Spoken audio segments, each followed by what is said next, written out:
Hey, this is Dan Adams. And I'm Brian Gongol behind the camera. And we are the WHO Radio Live guys. We're doing our post-game show wrap-up today. Why do you keep calling it that? I don't know. Our post-show video. It's like a sporting event for me doing radio with you. But it's not. Doing radio with you is like a competition in a sporting event, Brian.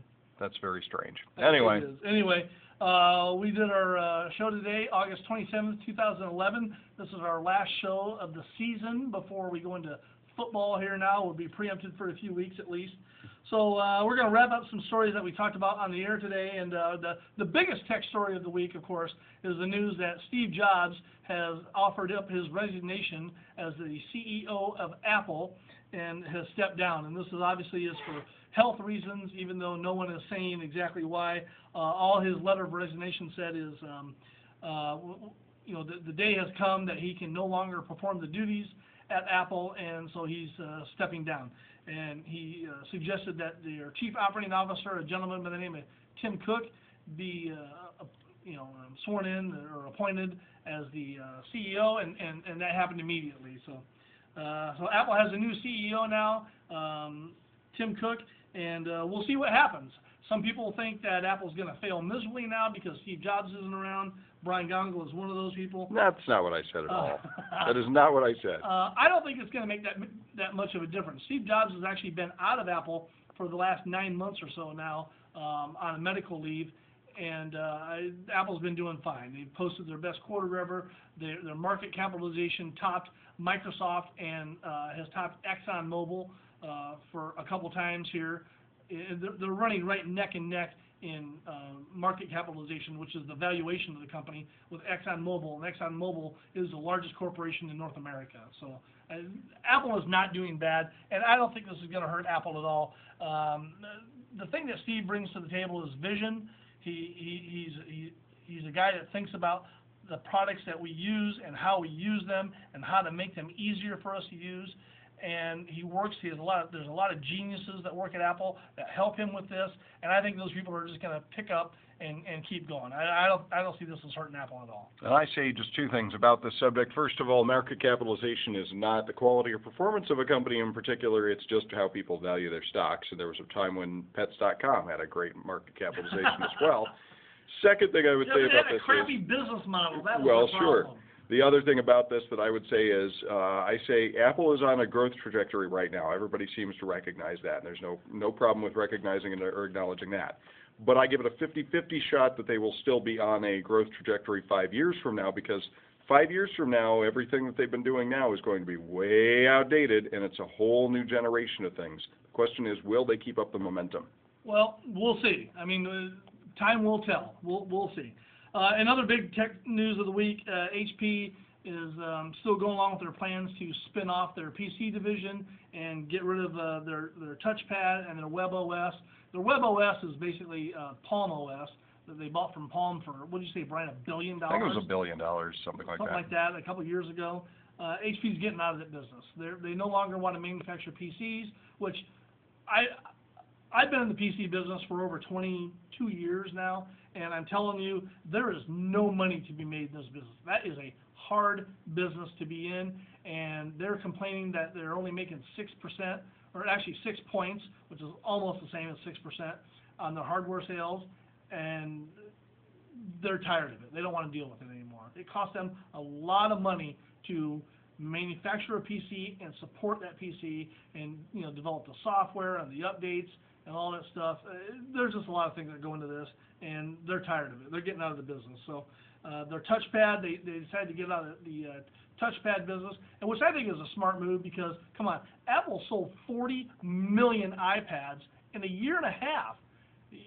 If you're not selling the iPad or you're not in the Android business, you're done in the tablet business. There's no room left for you. I say there's still room for a third competitor. I really think there is. I do think, though, that with them giving up the way that they are on WebOS, it's either going to take some very dynamic new challenger to take it over and be very comfortable being the third place showing, because it will be. I mean, whoever takes over that third place will be third place behind the iPhone, behind the iOS, and behind Android.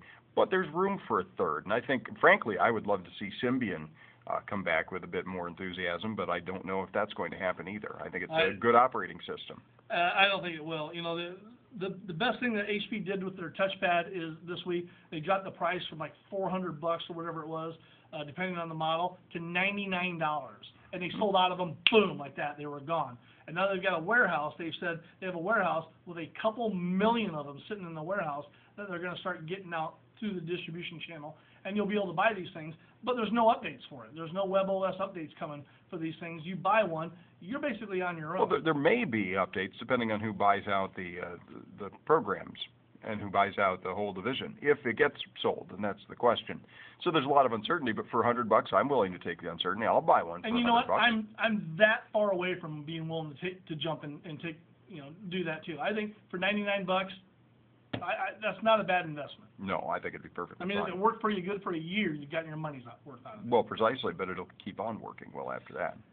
As if there wasn't enough turmoil and upheaval going on in the tech world this week, Microsoft announces that they're going ahead with Windows 8, and it will be a shipping product a year from now.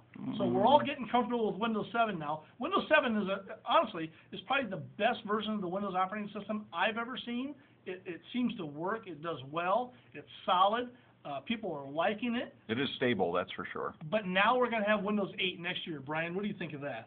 I think that the probability that we'll actually see Windows 8 on these computers running these things, like your little start logo there, I think the chance that that's actually going to happen in 12 months is 20% at best. 20% at best. I say most likely we'll see it a year and a half, 2 years from now. Well, they're saying that they're going to have this ready to go for back-to-school shopping a year from now. Don't think it's going to happen. You know what?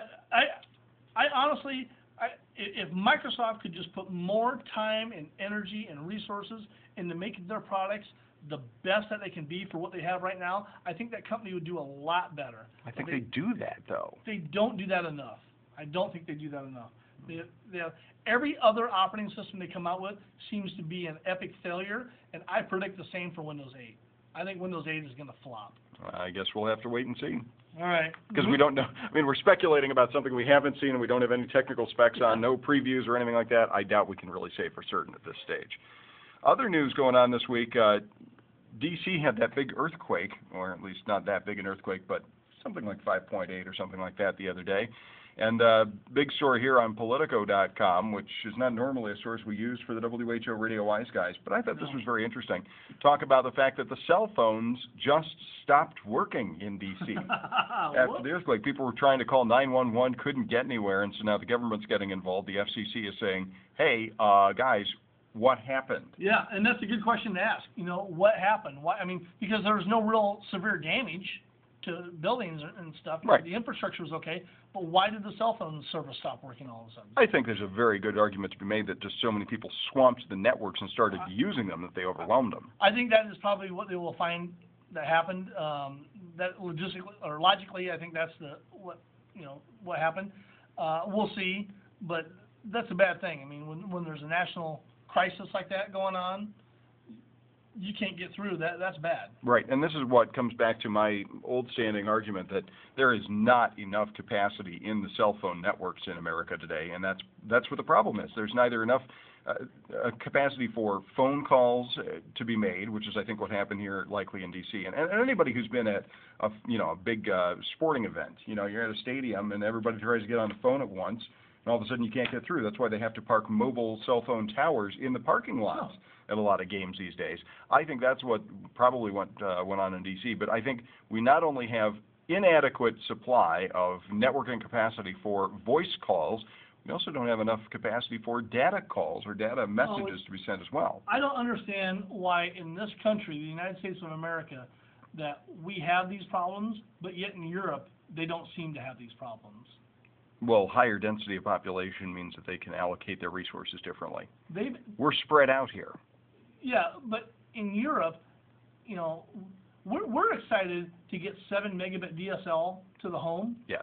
In Europe, that's painfully slow for them. But that's because everybody lives closer together, so you can bundle more fiber. Fiber is very expensive to put into place. If you could serve more people with less fiber, the I've more worked they'll with do. fiber. Fiber's a lot cheaper to put in than it used to be. Well, right, but it's still not cheap enough to make fiber to the home possible in most places. You're doing it in Europe. Yes, but we live farther apart here. We like our lawns. That's the problem. If you want to give up on your lawn, Dan, you can have much faster internet. But I've spent all week watering my lawn, by the well, way.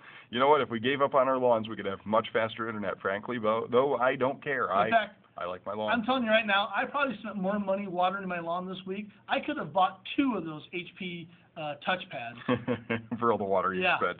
Yeah, exactly. So then there was also a story this week that I thought was rather interesting about after those riots that they had in Great Britain. Yes. A bunch of people argued that they should be able to shut off Facebook and Twitter in a crisis. And I look at this and I say, wait a minute. What? Do without our lovely WHO Radio Wise guys on Facebook? No!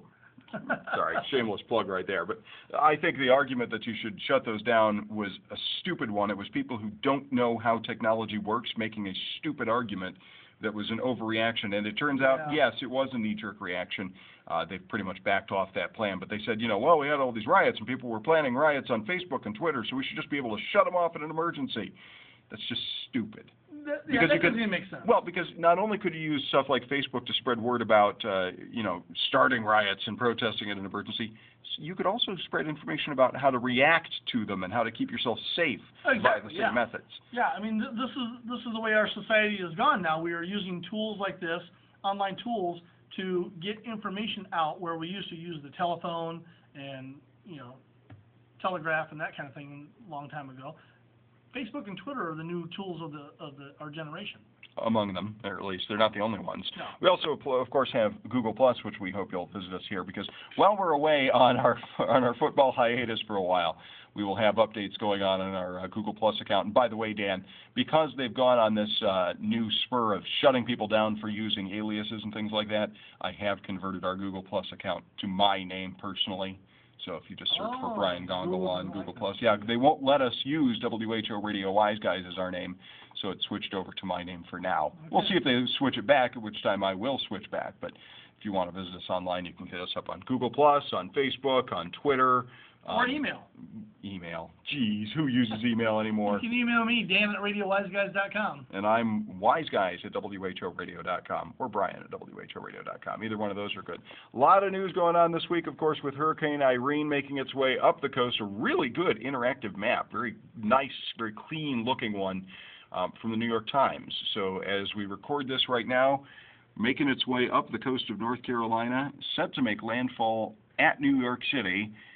Basically sometime tomorrow. So that's the current map as we see it here. But, frankly, this is a really very pretty-looking map. New York Times is to be commended, actually, they've done a really good job of making their digital presence felt and of putting things online that are attractive and that are only the kinds of things you could do. You can only do these things online. You can't do a video or a map like this that you can zoom in and zoom out and see specific details of where the hurricane force winds are located. You can't do that on a printed page, but you sure can do it on the internet. And I think they're to be commended for being forward-thinking like that and making these sorts of things available. That's exactly what you should do online. I'm glad you're so excited about the New York Times map. I'm just saying they did a good job, and they're to be commended. I mean, there's a lot of newspapers having trouble with the internet universe right now, and they're doing something right.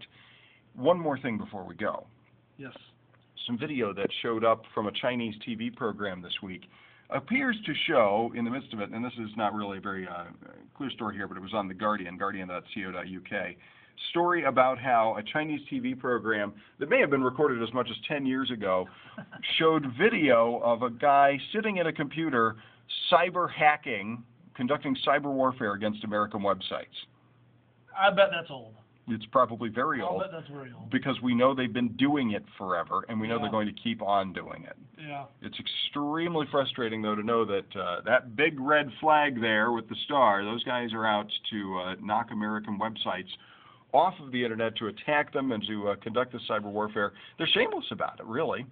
Yeah, they are, and it's because they have no regulation over there at all. Well, no, this is official government policy, though, is to attack our sites. Yeah. That's the thing. We continue to do business with these people. Well, and most likely will continue to do business with these people. Yeah. We, however, are an all-American homegrown program. Again, the WHO Radio Wise Guys on WHO Radio. Right here from the Midwest. Visit us online, whoradio.com, and find the Wise Guys page under shows up here in the upper left-hand corner. Or you can just go to radiowiseguys.com, and it'll take you straight there as well. Live chat going on until 5 o'clock this Saturday afternoon. We're going to do most of those 1 o'clock till 5 o'clock most Saturday afternoons during football season when we're not on the air, so you can still get your technology fix. And of course, if you ever have a question for the Radio Wise Guys, you can email us. You can email me, Dan at radiowiseguys.com. Again, or me at wiseguys at whoradio.com. And we'll be back when we get a chance to come on the air again during football season, so stay tuned. Very good. Hey, thanks for tuning in. This has been the post-game wrap-up show for the Radio Wise Guys. Stop calling it that. I'm Dan Adams. And I'm Brian Gongol behind the camera. Thanks for tuning in. We'll catch you again right here on WHL Radio.